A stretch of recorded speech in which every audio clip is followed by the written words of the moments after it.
Hello, everyone. Thank you all so much for joining us for the Latino Creatives in Animation panel.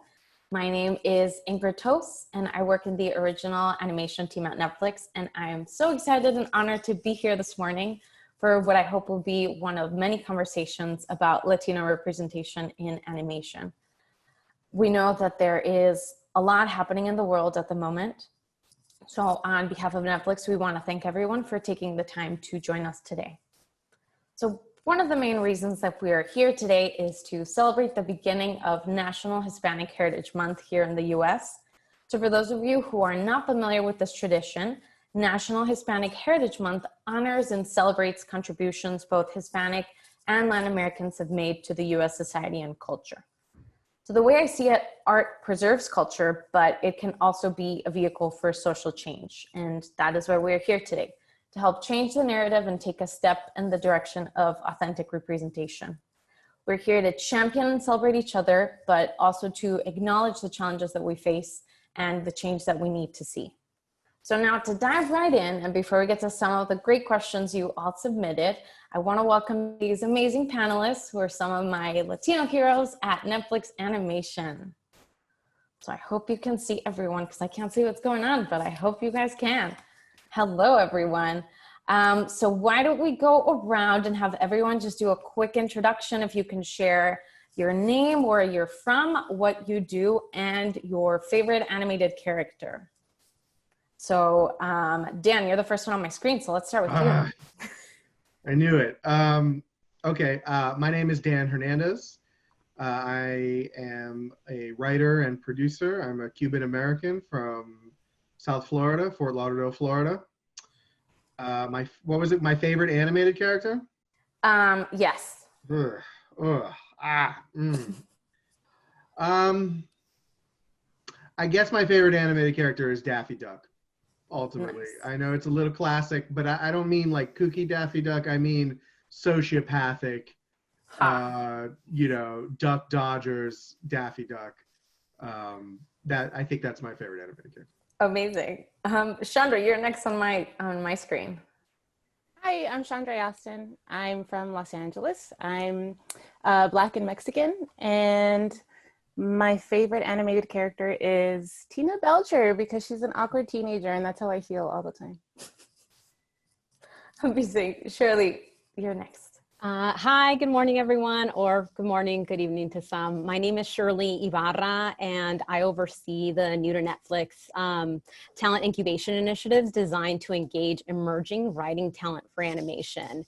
And I'm originally from Calexico, California. It's a small little border town, and favorite animated character is Mighty Mouse. Also old school, so awesome. Love, love, love him. Nice.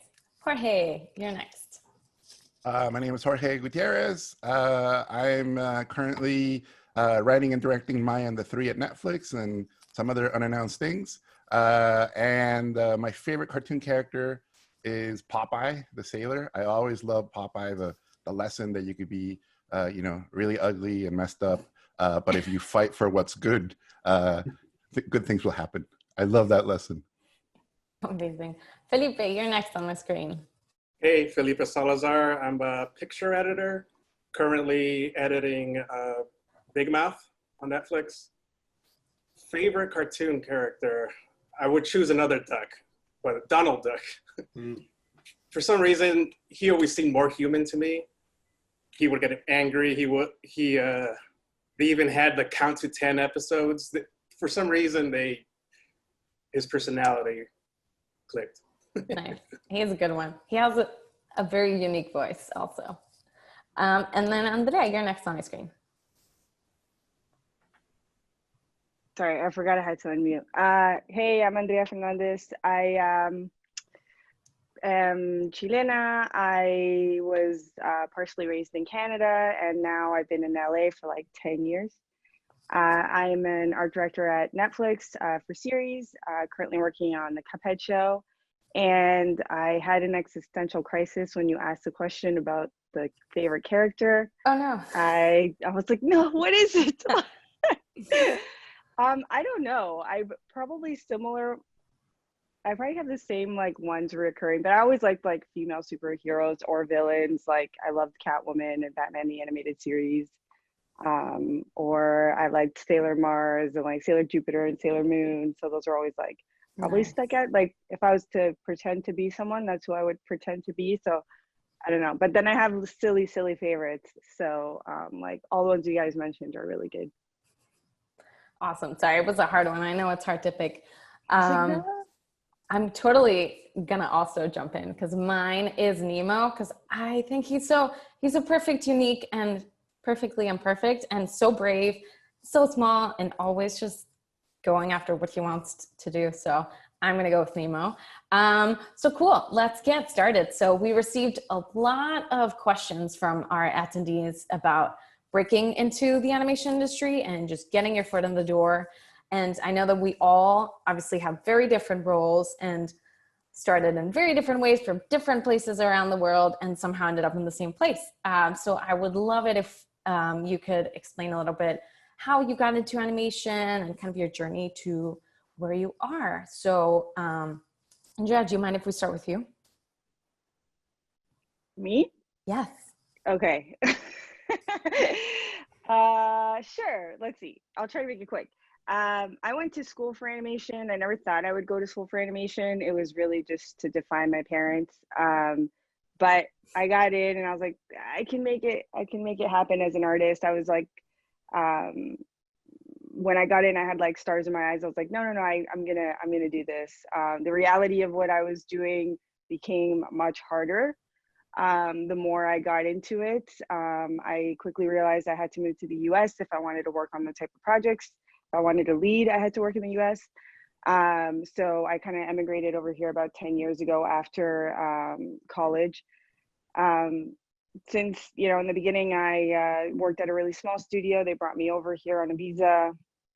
I met a ton of people there. It wasn't always the best experience, but I met a lot of really great people there that I kept bumping into throughout the rest of my career. So that was kind of like a launching pad for me. Animation was really, really difficult for me during that time. And I think maybe for a lot of people, I graduated during the recession and there wasn't a ton of stuff. So there was a time there where I actually left animation. I started working in toys and I was a creative director at a company for a while, which randomly ended up being the catalyst to put me in an art director position for a series, for a Lego series called Unikitty. So it all kind of like ended up coming back around, which is what's really interesting about these type of careers. But that was my first art direction gig on Unikitty.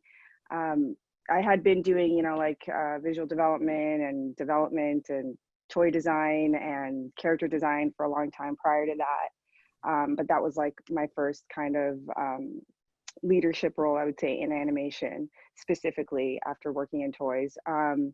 And then, yeah, after that, I went to a couple of Netflix parties. I bumped into Jorge and I was like, I was really excited about what they were doing. So I just kept being like, hey, like, I'm here. And then eventually, yeah, I ended up getting hooked up with like a project. I got a great recommendation from Jorge, which put me in the room to have a pretty kick-ass interview. And I got the gig to art direct Cuphead, which I've been doing now for the past year and a half.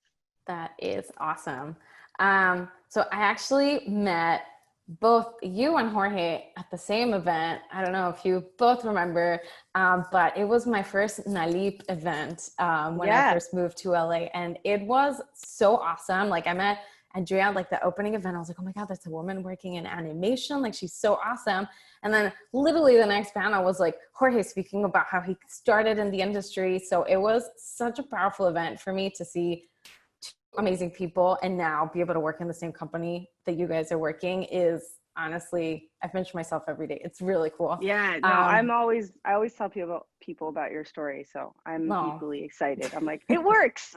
It works. Yeah. You just gotta like be annoying, like stalk nicely, like not aggressively, right? LinkedIn stalking. And just like follow the people and ask questions. And everyone's always usually very kind of open to lead you and guide you. So Jorge, let's transition over to you if you don't mind. I'll start with a story. So so I was super lucky. I'm originally from Mexico City. I grew up in Tijuana. and my dream was to go to Cal Arts, and somehow the universe helped me out and I got in. And then a year before I graduated, I had an internship on the movie Stuart Little as a character animator. And I remember going, 2 hours early on my first day on the job. I was so excited. And I go to the cafeteria, and the cook, the guy giving you the food, starts yelling at me, and he goes, "What? You're late. Janitorial services were supposed to be here an hour ago." And that was like a moment. That was the first moment where I was like, "Oh, people like me usually don't do this." And sure enough, as I started work, and by the way, I became friends with that guy because I'm like, I have to change his mind. I have to change his perception of what an animator looks like. I looked around, and sure enough, the only Latinos at that point were the janitorial services and the parking guys and the service people. And it was one of those moments where I said, okay, so I have to work extra hard. If I have to change people's perceptions of what people like me, I have to prove, not only do I have to prove that I belong, but I have to make it easier for the next people after me, right? So that's kind of how, that was my intro to Hollywood. And it became sort of a moment for me. And then, I graduated from school, I tried getting a job, and every place I would go, I was always obsessed with obviously showcasing my culture. People would go, well, this stuff is cool, but where's your non-Mexican stuff? Where's your, the stuff we actually make, as someone at a studio said. And then I remember a producer at Nickelodeon taking me aside and going, your stuff is amazing, but I can't hire you because we don't do stuff like this. So if you want to make stuff that looks like this, and when people said this, they meant like you, right? Brown people. If you want to make stuff like this, he said, you have to be sitting where I'm sitting. You have to be the creator. You have to be the director. You have to be the person in charge. And then it can look like this. I still have to convince people above me. You have to convince those people to let you make this. And that was my, all this was advice. And that's pretty much how I got started. I did a little internet cartoon. As a foreigner, when you go to school in the US and you graduate, you get 1 year, and then they kick you out. They send you back to your country. So all my friends were motivated by, I want to get a good job. I was motivated by, I don't want to get deported. So it's a very different journey, I think, for a lot of immigrants, especially immigrants like me. This is 20 years ago. So my fear was, oh my God, I had all these scholarships, all this support. My whole family's behind me. If I fail, I have to go back to my country, and there's no industry. So I'll basically be the best animator, taco stand guy in all of Tijuana. So that was the beginning of my journey. That's amazing. Thank you so much for sharing that. Dan, do you want to go next? Sure. My path to animation was a little circuitous. I do a lot of different types of writing. I started on the show called 1600 Penn on NBC, which was a pretty down the middle, family comedy sitcom. And then I ended up working on One Day at a Time for 3 seasons, from the beginning through the 3rd season, which is a multi-camera show, so live audience. But throughout this entire, all these different, I worked on The Tick, superhero show, totally different from either of those things. But I knew that my personal taste probably tended more toward animation and sort of genre work. I'm still doing a lot of, live action stuff also, but, my mom is a professor of animation. So it's always been something that I felt very close to. I said Daffy Duck is my favorite character, but it's actually her favorite character, and it kind of became my favorite character. She has a collection of all Daffy Duck stuff, and she has a Chuck Jones autograph. She's like a serious animation person, and so I always hoped that my path would lead me toward animation as part of the portfolio of what I've been doing. And I was lucky enough to write the movie Pokemon Detective Pikachu. And my little poster here, but that was a great opportunity because working on a movie that was a hybrid, that had a heavy CGI computer animation component, it really allowed me to flex that muscle, but it also allowed people in the industry to perceive me in a different way. A lot of times I would go into meetings and they'd say, oh, well, I didn't think you'd be interested in something like animation because you did 3 years on one day at a time. But I found during my journey that sometimes if you're determined to redefine yourself in the eyes of others, you can actually accomplish that with some focus. And so after doing Detective Pikachu, suddenly the range of opportunities became much broader, but not only in animation, but in live action as well, because it was a movie that's kind of in the middle in a lot of ways. And so from there, I've been able to transition to writing some other, and I'm writing an animated feature for Netflix right now. I just wrote an animated movie for MGM. And I've been I work on the show Central Park for Apple. And I basically, that opened the door toward me doing a lot of different varied projects in animation in addition to some of the other stuff that I'm doing. That's awesome. And just to stay on you for a little bit, because I know you mentioned also just having these random connections at the right time that kind of helped open those doors for you. Would you mind sharing just a little bit about that as well? Yeah, sure. I mean, I think that sometimes people will ask me, and I'm sure the other people have had this experience as well. They'll say, well, what is the path toward becoming a writer or becoming a director or becoming an editor, an animator? And I found that no one person's path is really able to be reproduced exactly. The quirks of circumstance and luck and opportunity and preparation really have to meet, this confluence of circumstances has to occur. So in my case, as I mentioned, I'm Cuban American, and so in Los Angeles, when you are trying to get a staff job on a TV show, you are eligible for something called the diversity spot, or the diversity slot, which is essentially an extra writer paid for by a lot of these diversity initiatives, whether it's NBC Universal or Warner Brothers, whoever.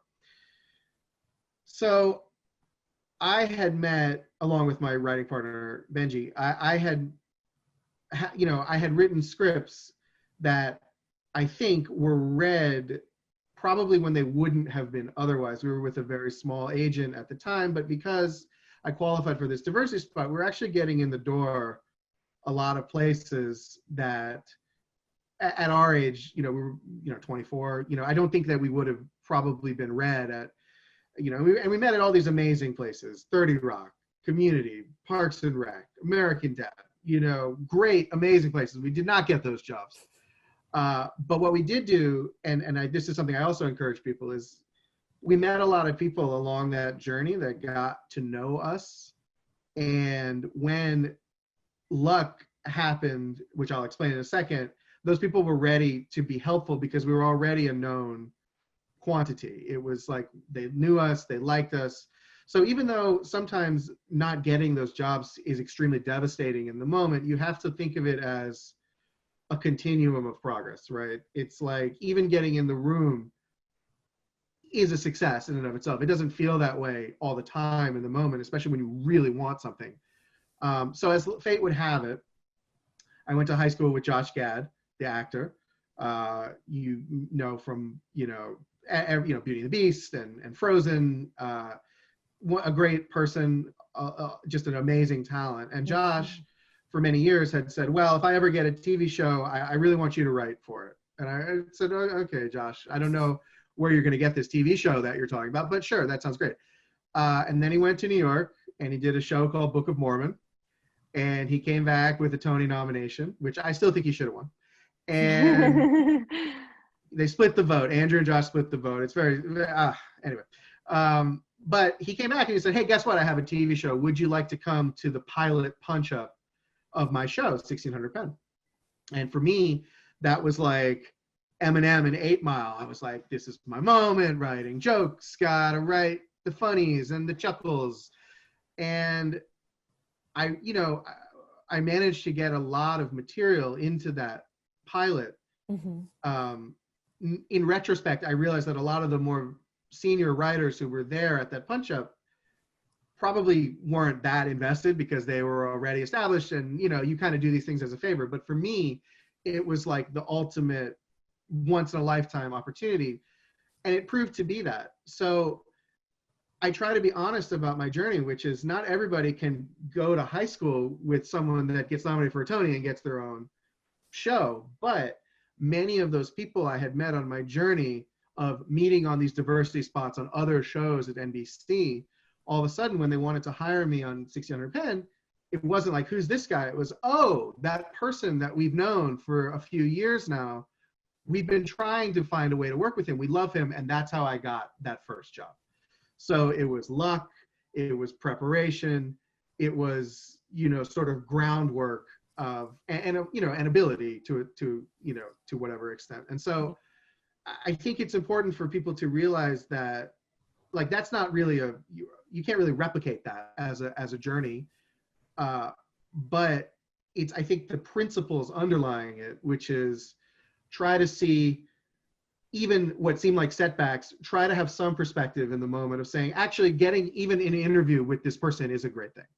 Being in the conversation is a great thing. Getting people to know who I am so they don't have to go, who, what, where, why would we hire that person? Those are all great things.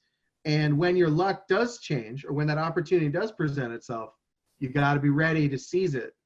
And I remember being in that, I tend to get going when you start me, but I remember being in that writer's room, and I had never been in a professional writer's room up until that point. And I was like very shy at first. I was nervous. And I remember there was a moment where I said, this could be it. This could be your only shot at this. So you better not be a wallflower right now, regardless of the fact that I was the only Latino person there, regardless of the fact that no one knew me. And I just said, you gotta do it. Doesn't really matter who I'm ruffling or if people are like, who the hell is this guy? I gotta go for my shot now that it's here.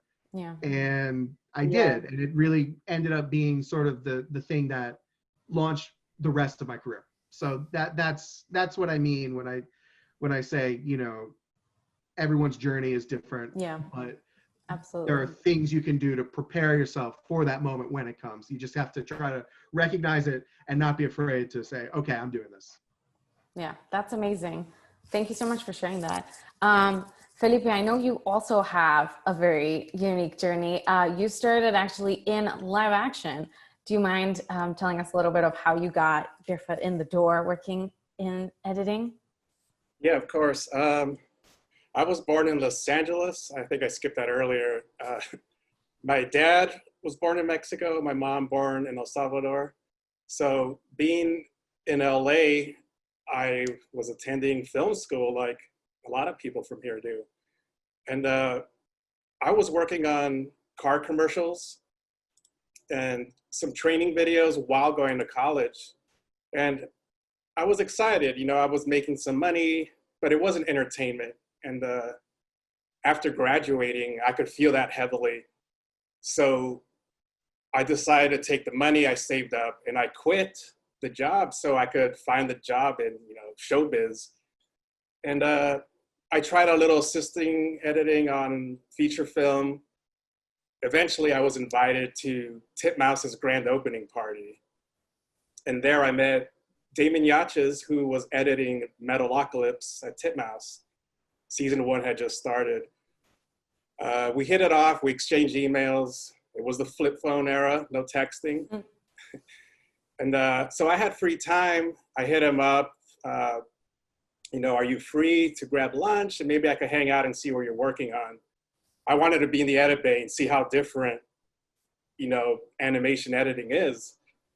And while doing that and hanging out with Damon, You know, he explained everything to me, how he does things and why he was so organized. And eventually he did need an assistant, and he recommended me. I already knew all the software, you know, and how to use some of those broadcast video decks. And I showed that I was hungry. I was there, you know. Let me see. That was a transition, you know. I learned that animation is storytelling, just like anything in film school, you know. And I loved editing hours of improv into an 11-minute Metalocalypse episode. I had never done anything like that, and it was so much fun. There were so many options. It was like putting a funny puzzle together. And I realized, yeah, this is cool. I could make something of this. And I assisted Damon in season 1, and I was directing by season 4 of Metal. That's awesome. And I owe a lot to Damon, Chris and Shannon Pernosky, Brendan Small from the show. You know, they trusted me, brought me on board, and I was able to grow a lot. That's the shorthand version of that. That's awesome. Yeah, it's also so amazing to see that you insisted this is something that you wanted to do and you wanted to learn, and you were shadowing and being persistent until that door eventually opened for you. So that's amazing. Chandra, do you want to share a little bit about your journey? Yes, hi. I think I also forgot to mention this earlier, but I'm the casting manager for a Netflix series and preschool. So I didn't start in casting. I started in PR and talent relations. I studied communication studies at Loyola Marymount. And so PR was what I thought I was very focused on that, and that's what I thought I wanted to do. And I was doing it. One of my best friends, we kind of started our own like PR firm company or whatever. And a lot of our friends were our clients. So we were, I was writing press releases and pitching and doing all the things, and I loved it. And then I actually went to do it in a corporate space and enjoyed it, but it wasn't entertainment. And I definitely still wanted to work in the entertainment space. So I was working in PR, and then the recession hit, and it gave me a chance to figure out what I really wanted to do. And I always loved actors. I always loved performers. I never did it myself, but I loved like backstory and what I thought was useless information about actors and how they were all connected and all of that. I loved it. And I didn't know that could actually be a job. And so the last marketing PR firm that I worked at was actually next door to a casting office. And I was always really intrigued by it because they actually had a sign that said casting outside, which now I'm like, why would they do that? But they did, and they would have what now feels like commercial casting. So they'd have like a line of like nuns that all looked the same, and men who all looked the same. So you could tell it was like commercial casting, but I was really intrigued by it. So when I lost my job, I knew someone that worked at an animation studio, and I applied for a position that was talent and casting in animation. And I wasn't quite sure what casting was in animation yet. I actually really didn't know voiceover. I didn't even know it was a thing. Mm-hmm. But I remember going into the interview and going into the studio, it was a completely different energy that I had ever experienced. Like the colors, there were colors on the wall. Like that was a big deal. Like the couches were different colors, and people were smiling in the halls and laughing. And I felt like I was in a commercial. And it was just like, and once I got the job, I immediately felt that sense of that community. And I loved it and complete embrace it. I've never wanted to leave. So that's how I got my start. Yeah. That's awesome. Thank you. Shirley, do you want to go next? Yeah, I love that everybody's way in is so different, because mine is entirely different from all theirs as well. So I actually got my start in the nonprofit industry and kind of worked my way up through that, doing events. And then one of the events that I used to produce was the San Diego Latino Film Festival. And that's really where, similarly to others, I found that there was something about storytelling and working with creative people, and there's an energy that really just builds and is exciting and is fun. And through producing that event is where really I met a lot of people that were in the industry. Mind you, this was in San Diego, and so I was in LA, but I made a lot of connections there. you know, to people that worked at NBC and ABC and Disney, and one of them was Nickelodeon. And the person that worked at Nickelodeon at the time, that was kind of like my connection there, I just loved and was so amazed by her person. She was just like super confident and like knew everything she wanted. And I was like, I need to know more about you. And so I kept in touch and we built a friendship over the years. And when I left the festival to take another nonprofit job, she basically like just, her and I just kept in touch over the years, never because I wanted a job necessarily, but just because she really became, you know, a mentor without us ever like really discussing that. And then when I came to LA one year for a No Doubt concert, I literally was like, you know what? I'm going to call her up and see if we can have breakfast the next day, which was a dumb idea, right? Because you're going to a concert and, you know, there's drinks and all that stuff. And then the next morning she, you know, she immediately was like, yeah, let's do it. Let's meet at 8:30. And you're like, oh gosh, no, why? But I did it. I got up and we had a great conversation. And basically she was like, hey, you know, we just got a new president of the company. They want me to hire someone that knows the festival circuit, that can do events for the entire studio all over the country.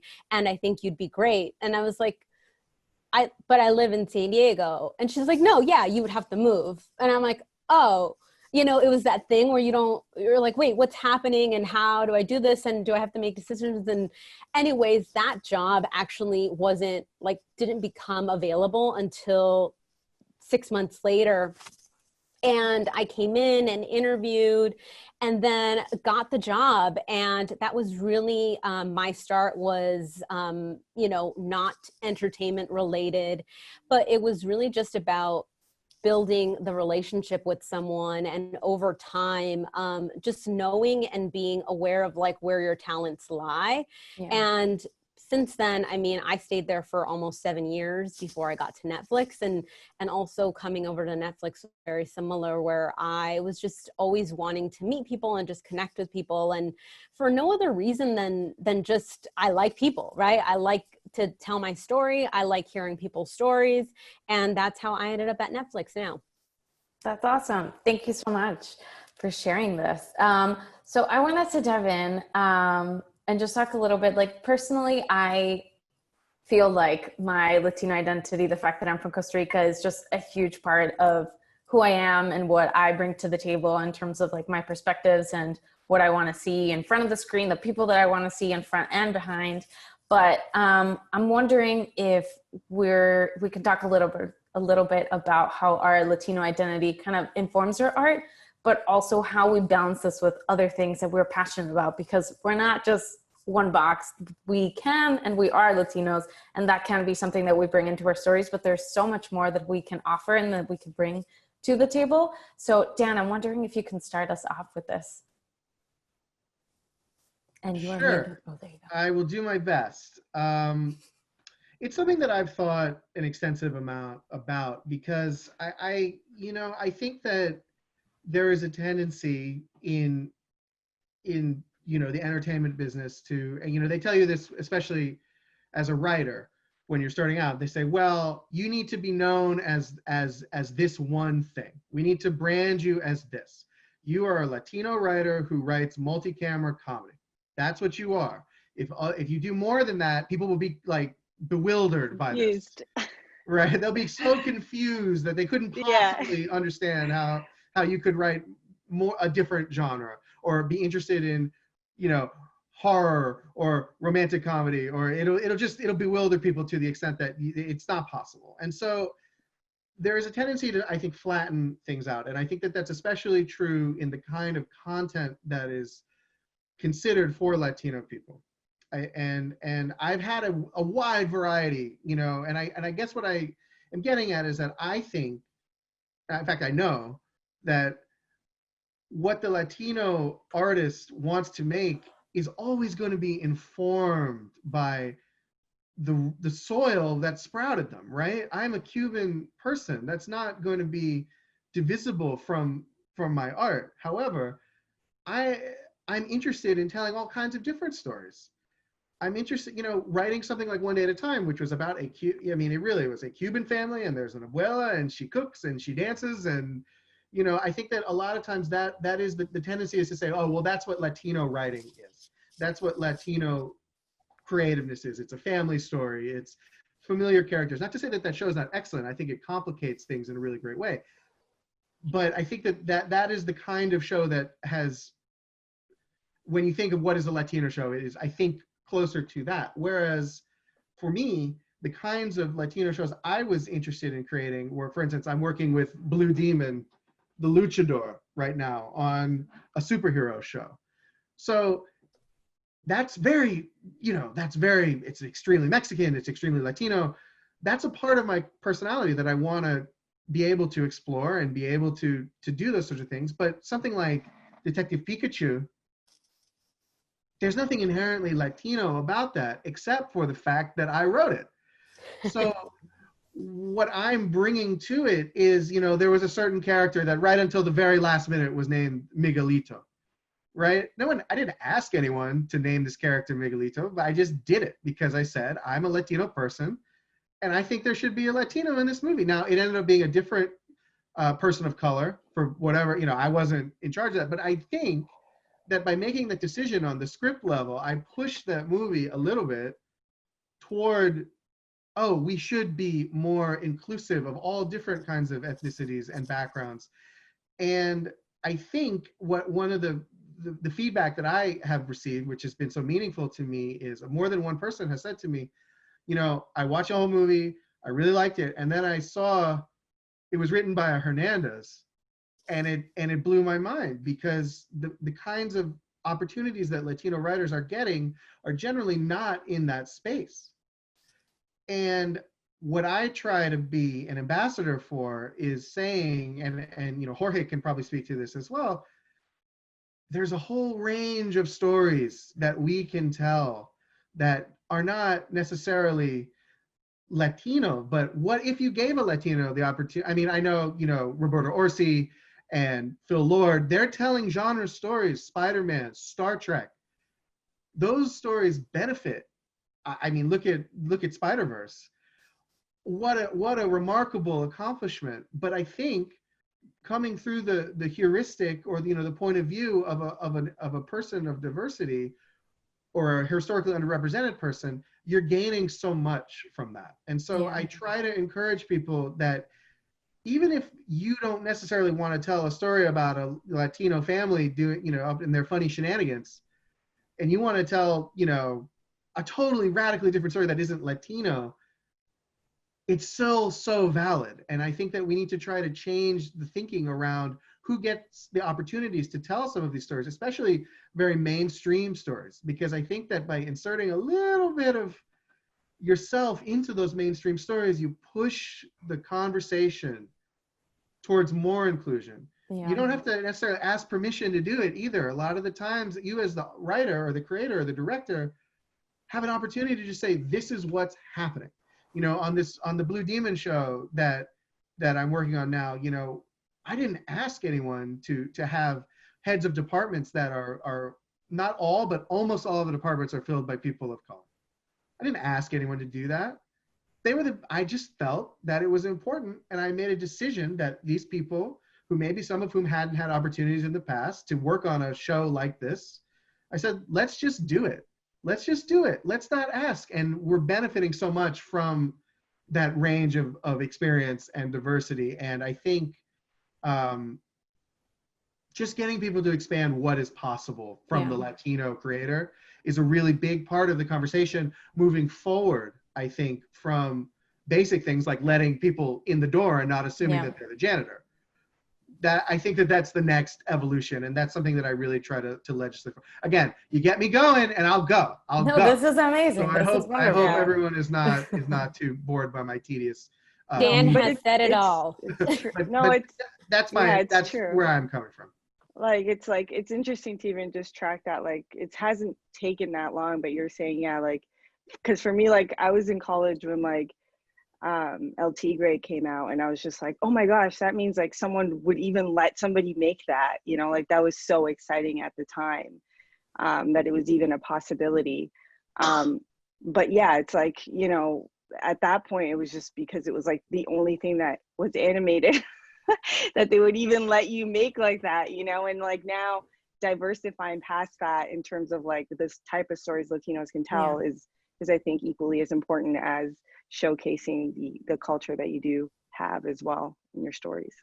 It's interesting too, when you think about, Dan, as you were talking, like I started thinking about the opportunities that are there right now in terms of, you know, diversity programs or diversity showcases or even grants. They force you into that box, right?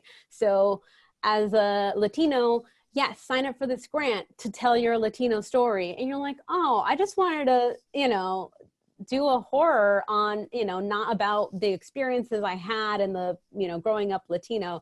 So it's interesting. It's interesting that that even those opportunities are like limited, even though they're like ways to break in, they're still limited in some capacity to the types of stories that we can tell. So hopefully that's something that we can change the minds of folks that are in those positions to say we've got more stories to tell. Can I just make one like clarification, which is I'm not saying that there's anything like I mean working on One Day at a Time was one of the most rewarding experiences of my life. I got to work with Norman Lear, I got to work with Rita Moreno, Gloria Estefan. I mean, really royalty of creativity.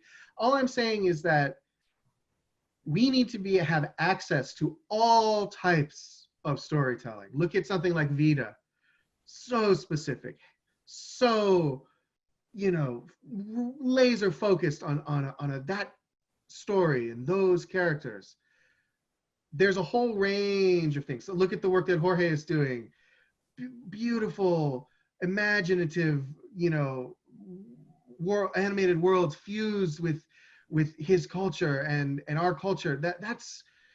They all need to exist together, you know, working together 100%. rather than saying you get one Latino show on the air. That's crazy. That's crazy, and it's frustrating, I think, because it tends to say, you know, sometimes in the past there've been like, well, we have our Latino show, so obviously we can't do more. Why? And that's the kind of thinking that I think that we need to push against and say there is room for One Day at a Time. There's room for Vida. There's room for Maya and the Three. There's room for Blue Demon. There's room for all of these things because we as a community are hungry for it, but also one of the things that we experienced on One Day at a Time was the more specific we were to Latino culture and Cuban culture, the more people from other cultures would say, oh, well, we do the same thing in our family from India, or we do the same thing in our family from China, or whatever. So we're actually expanding understanding, I think, and drawing cross-cultural, you know, connections that say, oh, actually, these experiences, while very specific, actually can be universal and are universal. And anyway, I just wanted to clarify. No, that. that's wonderful. I wanted to jump on that because we had a question that came from one of our attendees about how we kind of balance representing like the Latino community as a whole, which is massive and includes so many different types of communities, so many backgrounds, so many cultures, and how do we kind of balance making that community and having people feel represented, but also being authentic and specific enough with the stories that we're telling. So I don't know, Jorge, if you want to kind of jump in since Sure. you're You know, I always tell people I grew up being able to identify with white characters in movies because those were all the movies' main characters. So, and I love, you know, movies from Japan and movies from France and movies from all over the world. And I have no problem as a kid identifying with people from another country and living through their experiences. So I take that to heart, and I say if our stories are grounded in very specific, like Dan was saying, very specific details about our culture, but the emotions are universal and the experiences are universal, then that transcends everything. And that's where those connections happen. Like I've never been to Japan, and Seven Samurai is my favorite movie. Why? Because I connect with the struggle, and I connect with the, you know, fighting for what's right, even though you're going to die. Like I connect with all those things. And that story could happen in Mexico, and it could happen in any part of history. Fathers and sons, daughters and mothers, like these are universal themes. And I do think the more specific you get with your life experiences, the more there's a truth to what you're making. And I always say, try to make stuff that hurts. Explore things about your past or your family or your history or events in your life, and you open those up and you cut a slice of your soul and you put it into your work, and that stuff resonates. And I think Latinos and Latinx people, we could not be more passionate. That's the one thing we have in us. That is our freaking birthright. So why not share that with the world? And why not? I always say you can't shame Hollywood. Hollywood is a robot. It's shameless. So the only way you can get Hollywood to move is money, right? So then you have to change the strategy and go, look at all the money you're leaving on the table. Look at all the money you could be making if you took chances. And before Black Panther, post Black Panther world, now you go, see? Post Wonder Woman world, see? Look at all the money you could have made all those years. So I think that's how you get the Hollywood robot to turn around and go, oh, okay, I'm leaving money. So it's almost like, how can we be Machiavellian for good? Yeah, no, that's amazing. And that's a good point. It's also about kind of changing the narrative for ourselves. It's like, we are very grateful to be in the roles that we have. And it's always that mentality of like, oh, you should be so grateful to be here and to have the opportunity to be here. But we deserve and we work just as hard as everyone else to be here and to have a seat at the table and to have our voices being heard. And it's a matter of also just changing that narrative. It's not a risk telling these stories. It is an opportunity, and it is a valid story that people are interested in hearing. So it's how do we create that space and kind of change that narrative and make sure that we are including and providing these opportunities for those specific stories to be told. And I know, Chandra, for example, like you work in casting, and I know that is usually kind of put at the back end of, oh, that'll be post. Like we won't think about it at the beginning and we'll just think of casting when it comes to casting. But in my personal opinion, I don't know, it's good. It's representation needs to be literally in all stages of the process. Literally when you're in developing the show, having different voices that are creating these scripts, that are putting these stories onto paper. So the people behind the screen are going to be reflecting the ones that you see on the screen. And that includes like the voices. I'm curious to see kind of what your experience has been like working on Netflix and having these conversations and making sure that we're thinking of inclusivity and authenticity like throughout a project. Yeah, I think for me personally, a lot of it has to do with identity. Just because I'm biracial, that's like just the notion of identity is something I've had to kind of figure out and define for myself. Because as a kid, I mean, I grew up in LA. I grew up around my Mexican family. So I was the only one that looked like me around them, and I spoke Spanish. So I felt like I personally had the plight of like dispelling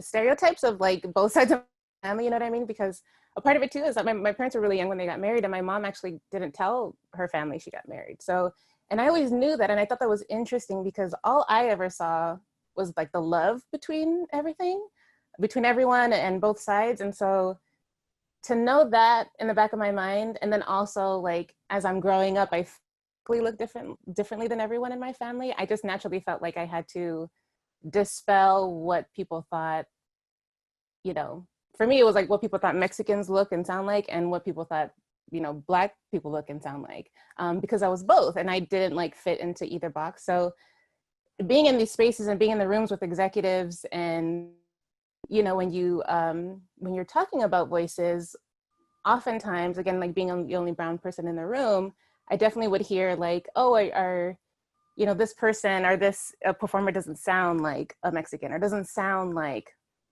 whatever that character is. And I remember hearing, an executive say, I mean, we're talking about a Black character, and it was a kid, and he was like 7. And, the executive said that kid doesn't sound Black. And I remember thinking, and I said out loud, I was like, what does that mean? Because I really didn't know what that meant. And I remember the room feeling like, but I really didn't know what that meant because I didn't know. And I realized later, I was like, oh, what that person's perception of what someone is supposed to sound like or what some background is supposed to sound like.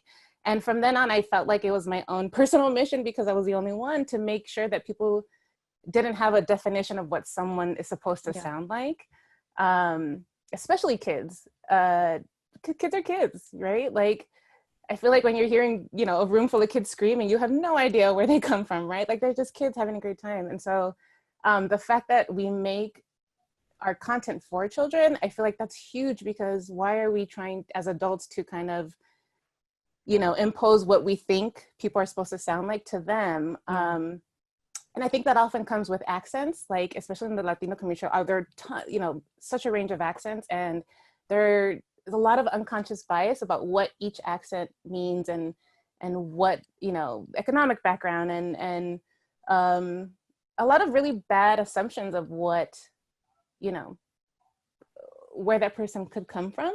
And I think it's, and I say could because it truly is a guess. We have no idea, right? And so why not show a range? Why not hear a range? Again, so that kids from a very early, especially now, like we know kids get this education early, so why not let them hear a plethora of accents of every part of everything? Because that's what the world sounds like. Absolutely. Yeah, there's no, like, even all of us here today, like, we are all Latinos and we all identify with it in a different way, and we all came to be in a different way and carry different package and different beautiful things. And there's like no one box that it's like, oh, that's it. It's like, no, we're all going to bring our stories. And that's why we all kind of need to be in these rooms to be able to share that, because they're all going to be different and they're all going to be additive. So I wanted to pivot, Shirley, a little bit over to you because of your unique and awesome role that you have here at Netflix with the Outreach and Engagement Program. Because I keep hearing conversations of, no, we can't hire this artist because they're just not experienced enough, or no, I'm trying to find a more diverse crew and a more diverse cast, but we can't find any. There are like no diverse people out there, or whatever term they may use, and just kind of hitting these walls and maybe not looking in the right places, or not giving opportunity to people who will then become the next Jorge's, the next Dan's, the next Andrea. It's like, how do we make sure that we are giving these space to those new voices? Thank you. I find that there's two ways that we have to go about it. You know, one is start expanding your networks now. You know, I feel like when we're having a lot of those conversations, it's usually reactionary to something happening, as opposed to really, and so then it becomes a Band-Aid, as opposed to really thinking about how are we in our everyday lives expanding our networks to really seek out new talent, new voices that are different from yours, right? So, and also similar, right? But just different, right? If you keep talking to the same 5 people, well, then that's what you're gonna get. In terms of the initiatives that we're growing at Netflix animation, you know, it's one of these things where we always have 2 conversations. We have conversations about internally, how are we taking care and supporting the employees that are already from those underrepresented groups, because that's something that I think is not talked about enough, right? So when you have employees that don't feel like they can speak up, and then you just want to bring just more employees just in terms of numbers, that's really not going to, again, do very good, right? So we have to really figure out a way to support anybody new coming in and anybody that's already in the building, supporting them as well. So for the writing initiatives, you know, they're new to Netflix. Is something that we're building from scratch. So there's still a lot of work to be done, but essentially the goal is to really bring people that have done, I always talk about that have done the work. And I don't mean like, oh, you have experience in the space, but I think, you know, Dan touched on it originally. It's like, you have already written a lot of stuff like on your own, and you know what you want to do in this business, right? So in terms of writers, for me, I'm looking for someone that, you know, has gone and attended different panels, has taken classes, can name, you know, 5 different writers from the different shows that they like, and have a portfolio of work that can speak to that. And instead of, you know, looking at folks who are like, oh, well, I want to write and I want to meet you and let's get something done. And I'm like, oh, that's great. Yes, I want to read your sample. Oh, well, I have one.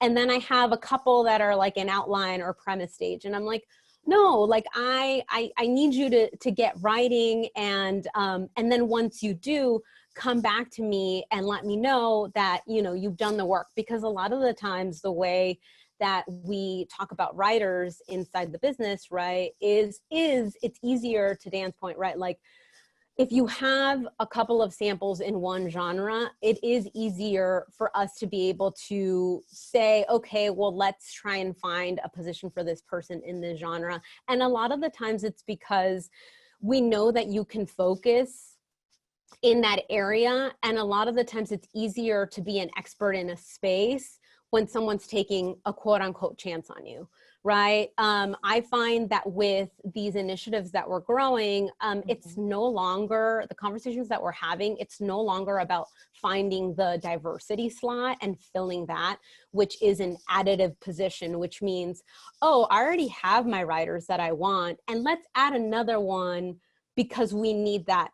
Like we don't want to seem or come off like we don't want a diverse room, but instead the way we're trying to target is, of the positions we have, can we build it in the budget to take one of those slots that you've already budgeted for and put an emerging person there, which means they've already done the work, they just haven't been given the opportunity, right? When preparation meets opportunity.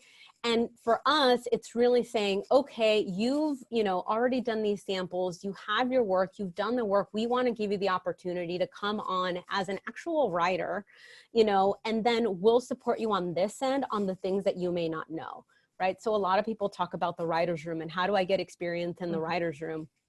And that's the one thing that is really hard to build. But at the same time, if you join a writer's group, you know, or create your own, try and create those environments where you're throwing out ideas, where you're giving each other feedback and creating that way, that room experience on your own, because that's really what it's all about at the end of the day. And to add to that point, thank you so much for sharing kind of how you're thinking about approaching this. But I feel the only way that you're going to get the experience, like people are not born with a level of like, oh, cool, I'm a director. Like these skills come with me. Like you have to learn and you have to start somewhere, and everybody started from the same place. And sometimes these opportunities are giving to one person more than they are to another. And it's a matter of us coming together as a community to help each other create these spaces for different voices to come and share their unique experiences. I always say, Ingrid, if I can interject for a little bit, like connect. So definitely, you know, I think we always think like, who can I connect with to get a job? That's not the right mentality to go about it. Sure, it can help and maybe, but I find that it's always like, who are the others in the space that are wanting to do the same thing you are, right? Yes, if you see panels like this and you resonate with someone, you know, what someone's saying, reach out to them on LinkedIn or Twitter or wherever they may be.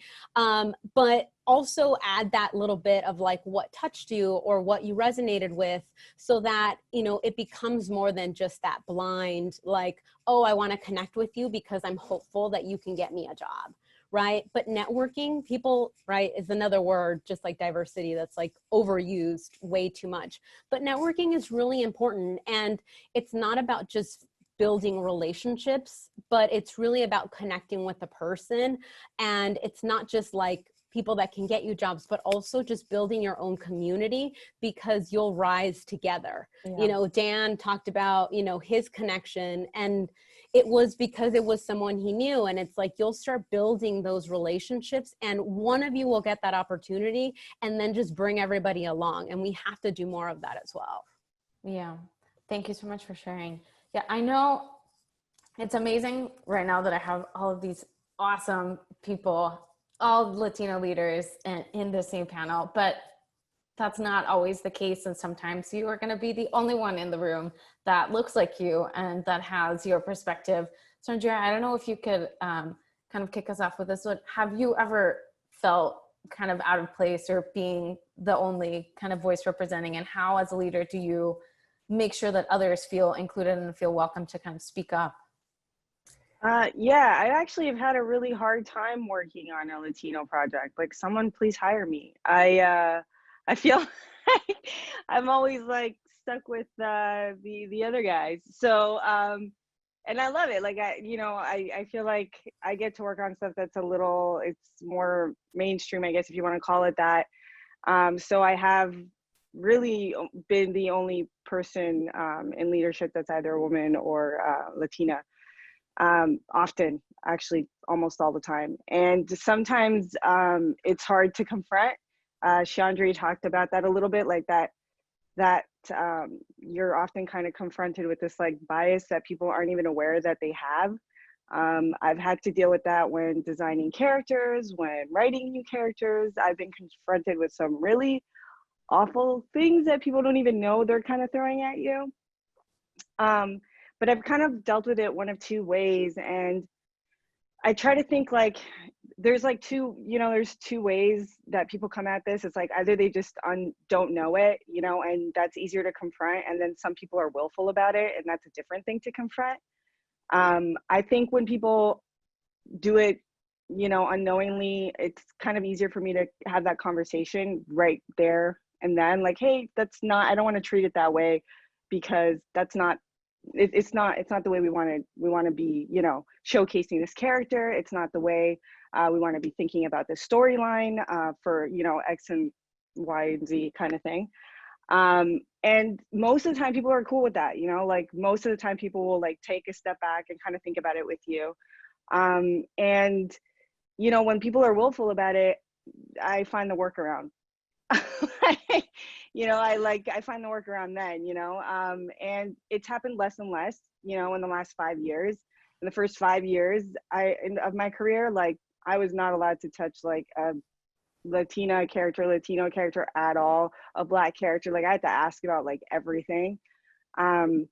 But it's changed a lot more since then. So I've been able to have those conversations right there and in the room with people when we're making these creative decisions. And I think what's also happened is other people around me have seen me have those conversations, and it makes them feel like they can in turn have those conversations. Like it's not this like thing where it's like, oh no, I'm gonna get in crap if I like say this to my producer, or someone's gonna come after me because a lot of people, kind of tend to think that way. It's interesting to think about, because I don't necessarily have that rhetoric in the back of my head. But when I ask other people that are in different positions, like, well, why didn't you bring this up? Or like, what do you want to talk about? Like, that's often the answer I get. Like, I'm scared of repercussion. I'm scared of being like, in a way, blacklisted or not being worked with or being antagonized. And just trying to dispel that. And I think I do that by tackling these kind of uncomfortable subjects in the room while other people are watching, because then it's not so uncomfortable. Like we can really talk about it in a way that's like, okay, like this is why it's not working, and let's approach it in a different way. And it doesn't become this contentious, confrontational thing. And then it incentivizes people to do the same on a micro level in every tiny conversation, because I think change happens on the micro level. Like I think it's every tiny conversation that you're constantly looking to progress in. Yeah. And it's so brave. Sorry to like super interrupt, but I just want to add that it's super brave and amazing that you are having these conversations and challenging other people of power in front of other humans that may not have the leadership position that you have, and just empowering them to also be able to have these conversations. And I feel, for me personally at Netflix, it's been super encouraged to speak up and to make sure to like call out the things that are not right, and just empower others to do the same thing around you to make that change. Yeah. And not everyone, and I should walk it back a little bit, because not everyone is gonna have that like personality of being like, hey, I'm having an issue with this, like let's talk about it. If you don't have that, I have said you can always write an email, like there's always ways that are like more comfortable to the person giving the feedback to give that feedback. And sometimes you have to give it 3 or 4 times. Like actually I was just like sitting in a panel about Over the Moon and like yesterday, and just hearing someone else say like, hey, I thought this was off for this reason, like multiple times to people who were working on the show. And it was just like, okay, eventually they kind of confronted the issue and were like moving on with that particular story point. And I find like, yeah, sometimes you have to say it more than once. Sometimes someone doesn't listen to you. When it's willful, I take it aside. I take it outside of the room, you know, like if it's one of those things, it's like, okay, this is not getting somewhere. That's when I step it away from that. And it's like, okay, let's have this conversation in a different manner.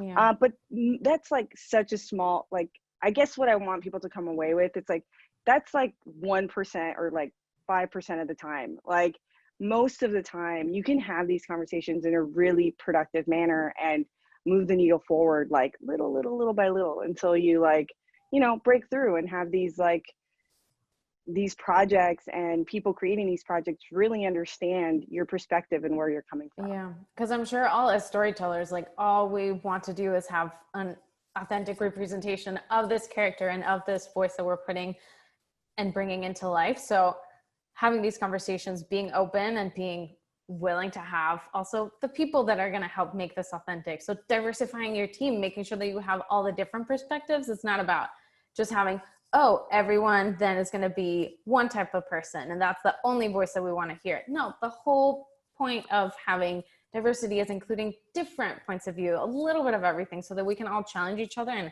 have these productive conversations that are going to just end up making the story better. And the thing is, like, it's really that's how creativity works, right? Like we iterate, we make things better. Like this is just, and that's kind of whenever I've had someone even be like, well, why can't I do it this way or whatever, you know, it's always like, hey, we're making things better. Like we are making things better. We're iterating, and sometimes we're iterating to get a more authentic voice, but that's still part of creativity. It's not this like, because sometimes other creatives that are not in this space can look at it as like a mandate from the company. You have to be, you know, like you have to include this character. You have to hire this person or whatever. And it's just like, no, dude, this is an essential part of creativity in essence, is like iterating, making things better, like getting different perspectives. Like that's an ethos of like a creator, an artist. Like it's not, it's part of what we do. So I try to look at it from that perspective and try to get people on board with me on that level.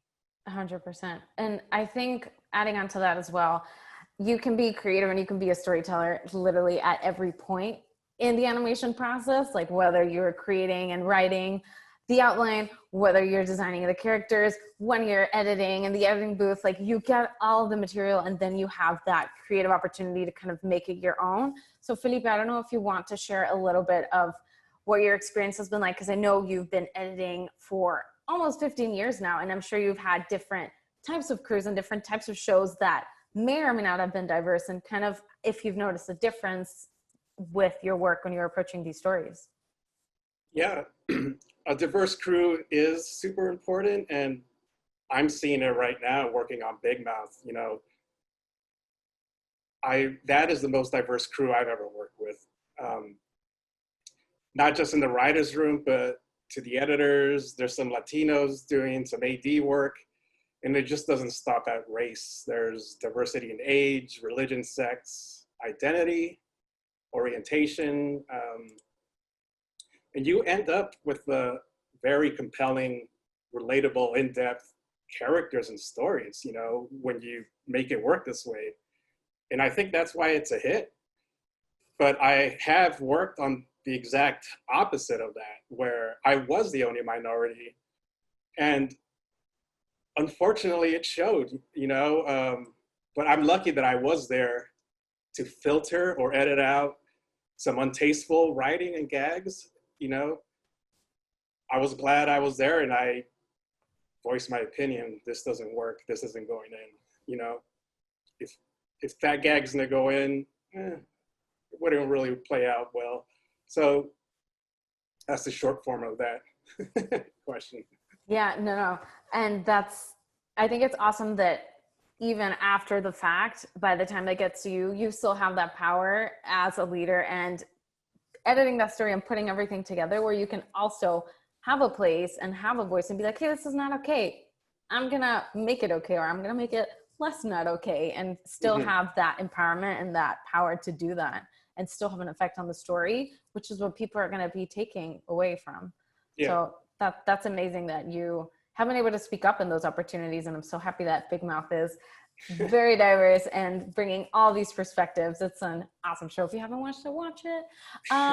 So I just wanted to shift gears a little bit to talk about moments where we have been proud to kind of see ourselves represented on the screen and proud of the stories that we're watching. So this, I may be putting you on the spot, and let's see how fast our brains work, but I'm curious if you can share the first time that you saw yourself represented on the screen that you felt proud. And this question actually comes from one of our attendees. I'm still unmuted. Can I just jump in? Go for it, please. Yes. Well, one show that I was on, there was this episode, there was a lot of Spanish dialogue in it. And I read the script and it didn't sound real. You know, there were a lot of words that people I know wouldn't use, and especially if it's region specific to Latin America. So I suggested some changes in that Spanish dialogue, and the changes that I made actually made it into the show. And that's awesome. Being on that project and voicing myself, as I usually do, I felt I gave it some authenticity and a truer voice, because us Latinos, we know where an accent is from. We know where somebody's from by the words they use. You know, there is a difference to the Spanish language. And that was probably the first time where I felt I did something to give authenticity and a truer voice, you know. That's awesome. Thank you for sharing. Mm-hmm. I don't know if anybody else wants to jump in. So this isn't like something we worked on necessarily, just like what we saw was like. It can be either. So I actually feel like I haven't really seen that yet. But I'm excited to work on that. Like, I'm excited to work on something that feels a little bit more like maybe my experience. But I think the first time that I felt identified with something that was made in the American media space was probably the Selena movie, because I was like, oh, that's the music that no one knows about except for me and my family. But there's a whole movie about it, and that's like the songs I sing in the car every day. And those are like the first time I tried to pick up a camera, the thing I tried to make was a Selena music video. So I think for me that was like, holy crap, like people outside of like, because I grew up in a very white area, and I just felt like that was like I was being seen, like my family was being seen, or like our likes at least were being seen. Like it was a Mexican American story, but I think that music is like so unifying to Latin America, and it was like such a big part of my childhood that I just felt like, wow, like they're actually showing something that's for me, you know what I mean? It's not necessarily I don't know, before that, if I'd seen maybe the Tina Turner biopic or something like, or any other kind of music that I wasn't as familiar with, but that just even the fact that it was music that I was familiar with was like, wow, that felt really special to me. Yeah. That's awesome. And just to add on, because I feel like we're not getting a lot of responses in terms of seeing yourself represented. Because I feel that is one of the main reasons that I decided to go into animation and kind of work in the development and the current series side of it, is to have that power to bring those voices and to bring those unique stories that have not been told and have not had that platform to be told in. So I personally don't feel like I've seen myself represented in the way that I feel I should be. And that's exactly why I am here, and I want to be doing that. And I want to make sure that the next generation is able to see themselves in a positive light, in an aspirational way, where they can be like, oh my God, that's me. I'm an astronaut. Like, I can be an astronaut. Those are things that I can do, and just see themselves in a different light, in a different way that we're not used to seeing right now in the media. So just also wanted to throw that out there, that we may not see ourselves represented. And that's, I think, why we're also here trying to make a difference. Yeah, I mean, for me, you know, I think it falls into two categories. You know, for my personal work, on One Day at a Time, you know, when I was growing up, we would sometimes say, ha ha ha, que cómico, you know, and I wrote that line for Rita Moreno, and she changed it to, ha ha ha, que funny. And it kind of became like one of her catchphrases on the show. And it was very rewarding to see something that had sort of been just a phrase that we used become, part of this character that I contributed to the development of. So that was very rewarding. But for me, I can think of a few specific moments where I think what's very important are the moments where you feel like you're either proud to be Latino or you're seeing someone or something that expands the range of it's like it's cool to be Latino. So for me, I think of the Mambo Kings. One of the first times that I saw that kind of culture, especially the soundtrack of the Mambo Kings, if you ever listen to it, it's Tito Puente, it's Linda Ronstadt, it's really, it's an amazing soundtrack, and it's like, oh, this is like a really engaging, cool story that's being told that's very specific. I remember seeing Desperado for the first time, seeing Antonio Banderas. I know he's obviously from Spain, but I mean, a movie that is about how this Mexican, culture and just how awesome everyone was in that movie. And Robert Rodriguez, I think for me, was someone that I was like, oh wow, this guy is really telling stories about how cool it is to be, Latino or Mexican in this case. That was very influential for me because I saw it in middle school and I was like, wow, we're pretty cool. We got some cool stuff going on. That's all right. And another moment for me, which may be seemingly, a little idiosyncratic, is there was a wrestler named Eddie Guerrero in the WWE, and he became one of the first world champions in wrestling. I think the first from Mexico. I'm not 100% on that, but at least certainly in the WWE. That was a big moment to see him at WrestleMania, which is sort of the big moment of wrestling in the year, ascend the highest peak as a Latino man, as a Mexican man. I just thought that was so cool. And it was really an example of,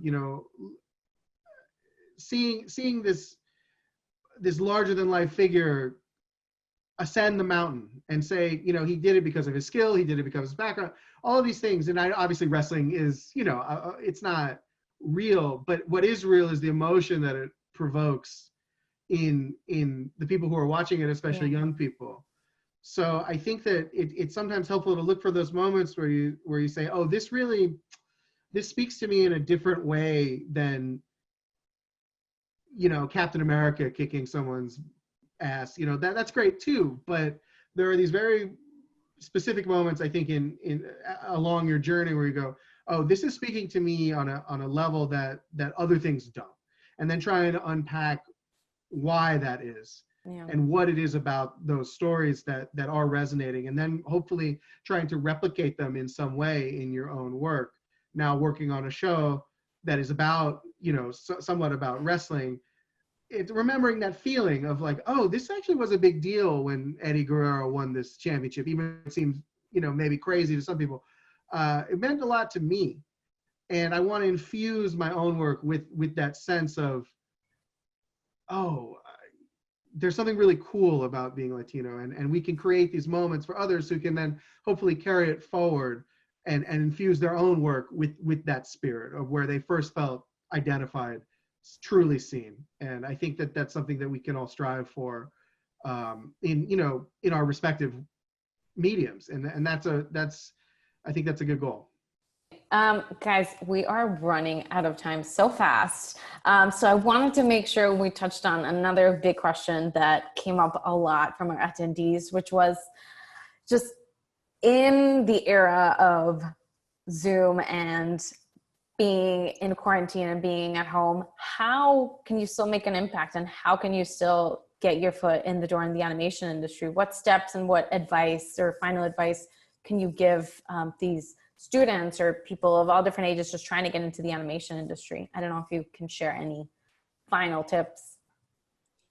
I would say there's no shame in starting entry level, and working your way up. That's what I did. And there's a chance you won't even like that path. You could go in another direction, animation, or not like animation at all, which I've seen. And one thing I always tell my assistants is you got to ask for what you want and what you feel is yours, because the worst that could happen is they're going to say no. So you got to look out for yourself, you know, take care of yourself. That's all I'll throw in. I actually this weekend, if there's like any artists in here, like this weekend I just did this Lightbox panel. Sorry, I didn't do I did the Lightbox online thing, and I just found it so amazing because we were able to connect with people from all over the world. It was really, really cool. And I followed a bunch of new people. I connected with new people. Like I opened up my Instagram to talk to new people and ask questions and stuff like that. And I say right now, take advantage of things like that, because I think we're all kind of hungry for connections. Like I've never opened up my questions or DMs to people before because I'm just too busy. But with like Lightbox, I was like, okay, come at me, like ask me questions, show me your portfolios, you know? And it's like, I think, yeah, with those type of events that are happening right now, like, the hashtags right now that are going on for like Hispanic heritage, like all those like Latinx hashtags that are happening online right now as well are like making people be seen, you know, like I'm finding new people through these hashtags. I'm finding people in these like creative online spaces that are happening because of COVID. And I actually think it's a great opportunity to connect with people online right now and get to know people that way. You know, like when we were all in an office, I had a harder time keeping an eye on that stuff. But now here, I'm finding I'm connecting more and more with people online. So I actually think it's a great opportunity for a lot of artists to be seen and connect with the people they want to connect with. There's so many panels online and so many organizations that exist that have been, you know, doing this type of work of building communities online over the years, right? We shouted out Nalip early on in the panel, but there's so many resources that are accessible. Reach out to people and get to know people in those spaces. They're all transitioning online now. So it's a great opportunity, to Andrea's point, to just connect, right? And to get to know new people in that setting. I'm a big fan of like Twitter, as I'm like, you know, wanting to see what people, especially like a lot of comedy folks are on there. A lot of writing talent is on Twitter, and just, you know, people sharing their opinions and, you know, and connecting with groups on there, I think is a great way to go about it.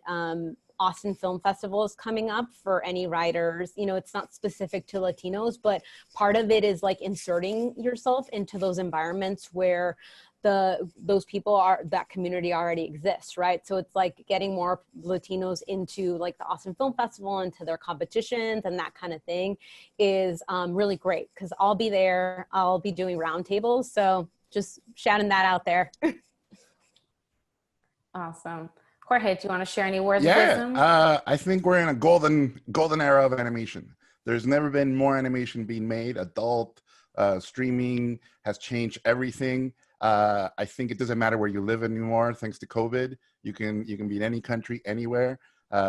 So put your work online, put it out there. Directors, recruiters, showrunners, art directors, everybody's looking. We're all looking, and there's so many new things happening that we are literally running out of people to work on these things. So I know that sounds funny, I think, to people to hear when they're like in online, like what, like, because people are trying to break in, but it's true. We're running, Yep. like we're constantly fighting each other for talent. So now I would say, obviously you have to do the work, right? So put up your best work.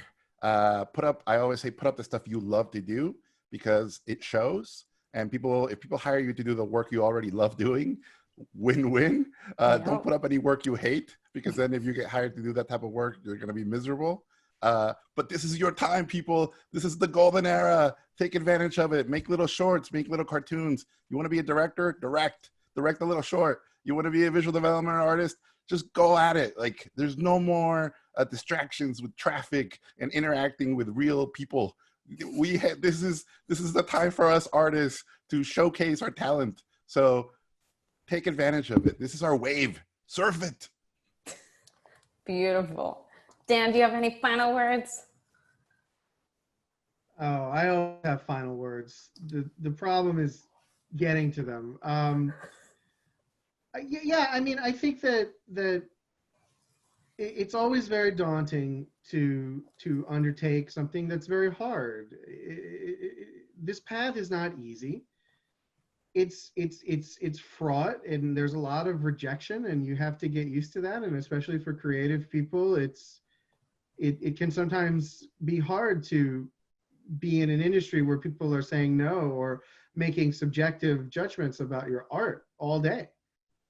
That's very difficult, you know? So I think that what I always encourage people to do is find the thing that you, even if somebody says no, you can say, you know what, I executed something exactly the way that I wanted to execute it, and I believe in it, and I feel no shame in this rejection because it's me.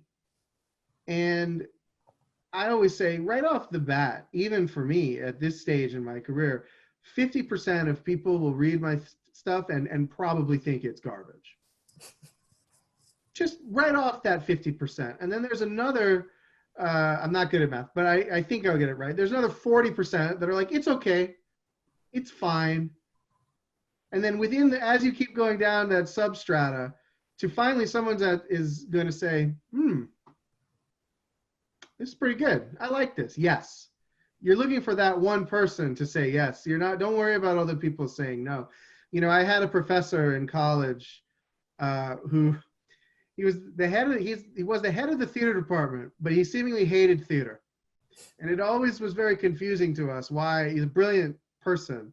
And we always were very confused as to why he was in the theater department or even did theater at all. And he would say, it's because every time that I stage a production, I hope that there is one person in the audience who will understand my brain so completely that I will never have to explain myself again. Essentially, that he was looking for, and knowing that that'll probably never happen, knowing that that was nearly impossible, but that was his goal.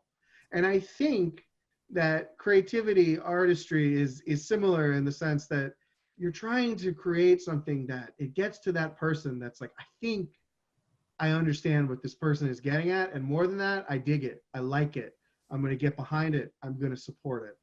So I guess my advice is find that thing that only you can create, that comes from you, and be unashamed in presenting it. And I think that really will be very freeing from a world of, you know, it's like Roxy Hart. What does she say? Like, you know, I'm going to be in a world of yes, you know, that's her big dream. But I understand what she, you know, in that character, what it means is keep pounding the pavement, keep hitting your head against the wall until you break through, because you will eventually. Most of the people I know many of the people who are the most talented actors and writers and singers and creators I know, many of them are not the most successful people that I know, because there's a persistence that is necessary in your spirit to keep going when people keep saying no, or judging you. And so try to build up that skin of, if you can feel personally unashamed, even if someone says no, you're so far ahead of the curve at that point. I'm going to jump in just because thank you. I'm going to jump in because we're a little bit over time.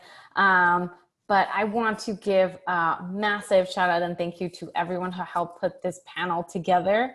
It took a lot of people and a lot of late night power throughs to make it happen. And I'm so happy that we were able to get everybody in this room and have this conversation that I hope will be one of many. So I really want to thank all of you wonderful panelists for taking the time to join us and be vulnerable and be honest and share your experience. And on behalf of Netflix, I hope that you will have a great rest of your Friday. Please stay safe and stay indoors. And we will celebrate together outside one day, but let's do it virtually in the meantime. Thank you everyone for joining.